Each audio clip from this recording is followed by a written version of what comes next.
Rasul sallallahu alayhi wa sallam told us, إِنَّ بَيْنَ يَدَيِ السَّاعَةِ كَقِطَعٍ مِّنَ اللَّيْلِ الْمُظْلِمِ.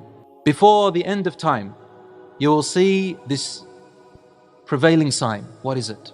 There will be afflictions, trials, tests of hardship. Afflictions that are like smoke filling the air, darkness with dark clouds above you, and it will weaken the heart of a person just like his body weakens. In the morning he is a believer, and by the evening he becomes a disbeliever. And in the evening he is a believer, and by the morning he is a disbeliever.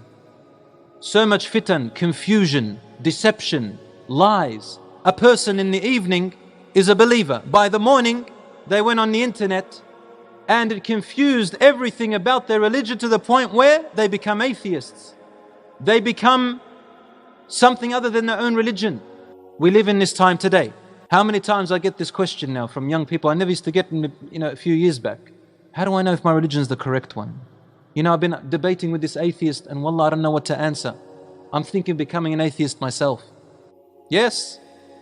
Have you heard about the Muslim Gay Society? There's one in Sydney, there's one in America, and there's one in London. The one in America is very old, the oldest one. The one in London is second oldest. There is a lesbian mosque and a male gay mosque. Now, Rasul ﷺ told us, you will have, before the end of time, a'immatun mudillun. You will have leaders who will lead you astray. In America, there is a masjid. Its imam is a woman who gives the khutbah, and she leads the men and women in salat. Even a woman makes the adhan, and the men say takbir when they hear her khutbah. Takbir about what, I wonder? Because this is an abomination of what the Prophet ﷺ taught us. There is equality between man and women. Rasul ﷺ, the Quran already made it. Allahu Akbar. But in an appropriate manner. A way that shows you self-respect, teaches you self-respect.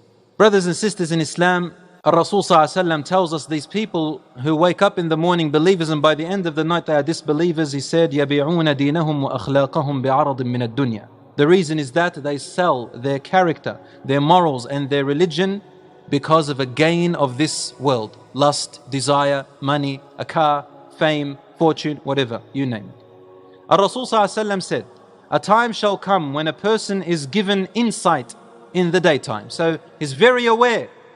He can tell you so many things about everything of the world. But in the evening he commits every sin under the sun, takes bribes, becomes dishonest, etc., etc., etc. People are very good in front of people.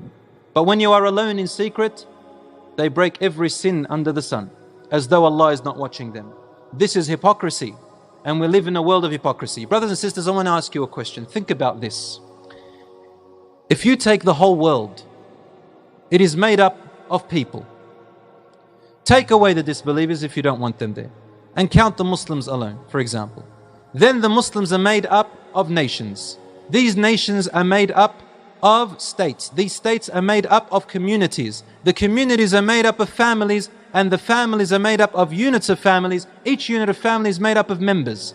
Unit members, one, a son, a daughter, sons, daughters, father, mother. When this individual and the next individual and the third individual, and all these one individuals become hypocrites and corrupt their state, what happens? The whole community is automatically corrupt. The whole state is already automatically corrupt. Then the nation, and then the world. More than 1-point-something billion Muslims in the world. And look at our state. Look at our state. What were the images we saw? What Rasul sallallahu alayhi wa sallam tells, detrimental hadith, wallahi. He said, لا خير فيكم إذا فسد أهل الشام.